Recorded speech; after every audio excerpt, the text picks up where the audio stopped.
he goes into a pretty heavy depressive episode, actually. And he ends up in Palm Springs, and he writes a book called the book 2 of Dianetics, Science of Survival.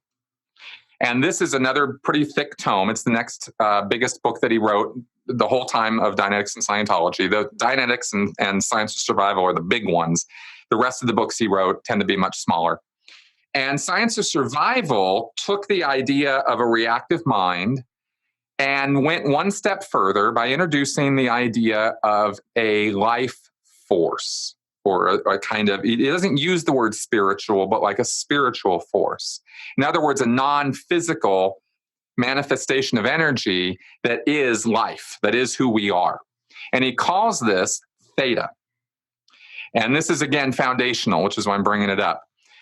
Science of Survival is about emotion, and he made a big chart where he sort of plotted emotions on a scale, and he assigned numerical values to them, with like happiness and joy and that kind of thing at the top, and death at the bottom. He actually said death was the end of life is at 0.0, and you have the emotion of apathy, let's say at 0.01.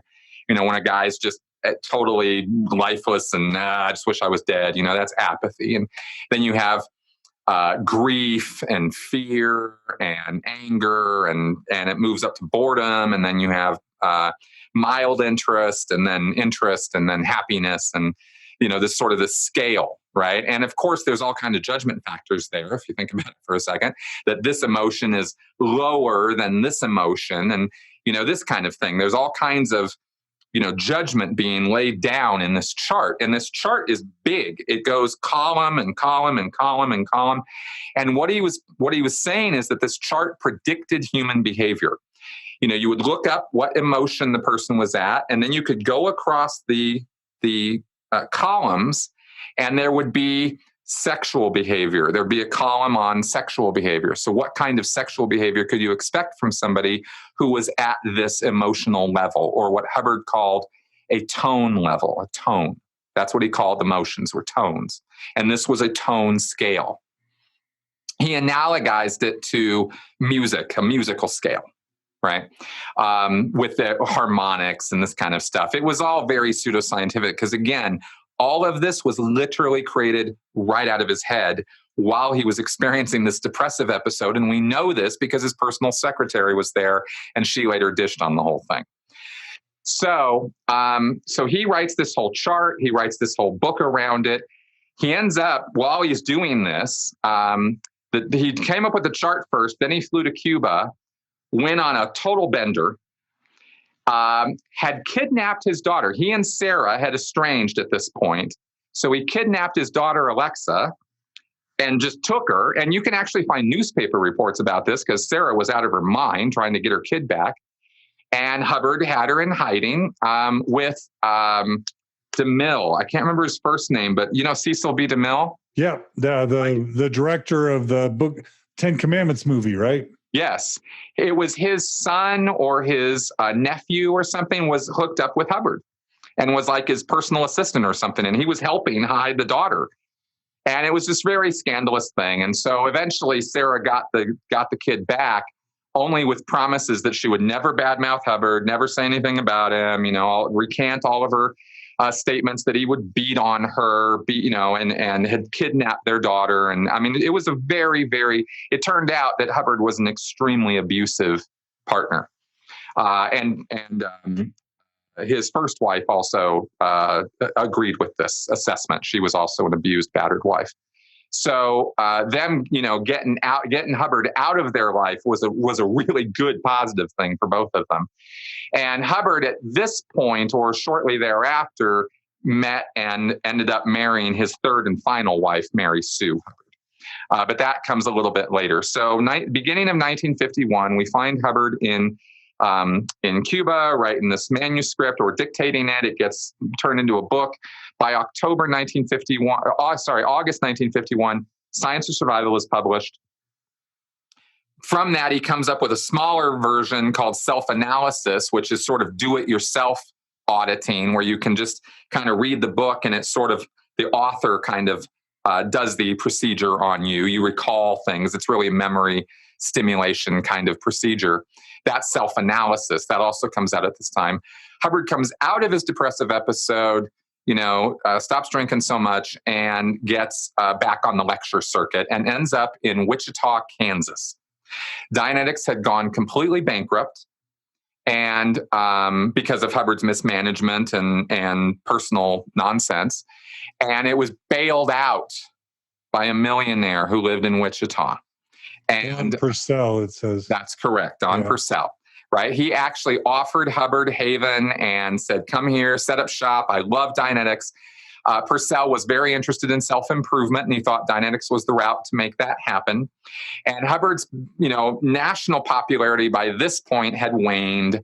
And there had been articles in Time and Life and other magazines from actual scientists panning Dianetics as a science. They said, there's no way this is a science. This is pseudoscientific hokum, and none of this stuff really makes a lot of sense, and please don't listen to it, right? So that was already hitting the shelves by the end of 1950.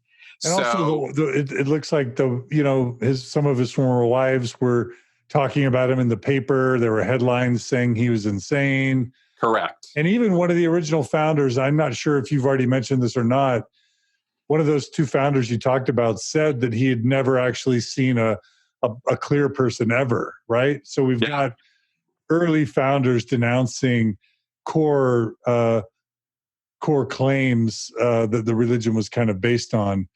Exactly. And, well, it wasn't a religion yet. What's that? It wasn't a relion yet. Right. Well, depends on how you define religion, but the institution or the organization, right? Right. And yes. But also just this idea of full financial collapse. You have this with Joseph Smith in the Kirtland time period where his founders are renouncing him, his co-founders. There's big, huge financial scandal. Everybody's defecting. And it's really, really fascinating that one of the traits of these religious founders is that they can lead something to greatness, have an absolute total collapse, be facing destitution and total failure, but somehow rise like a phoenix from the ashes. Correct. That's right. And that's exactly what happened with Hubbard in Wichita. Yeah. Purcell bankrolled him, right? And he started the Wichita Foundation. And with Science to Survival as this newly minted book and self-analysis, Hubbard starts lecturing again about this new thing called theta. And this is where it starts taking on really non-scientific overtones, because now he's talking about something that's non-material, that's immaterial, but that exists, and it's a life force.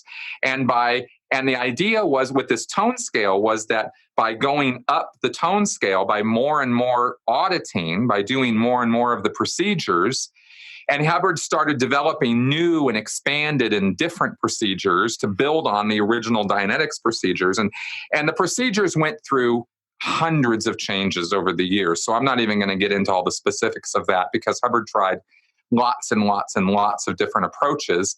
But the basic idea was that we were now going to address the individual as a life entity rather than the reactive mind just as a part of his mind.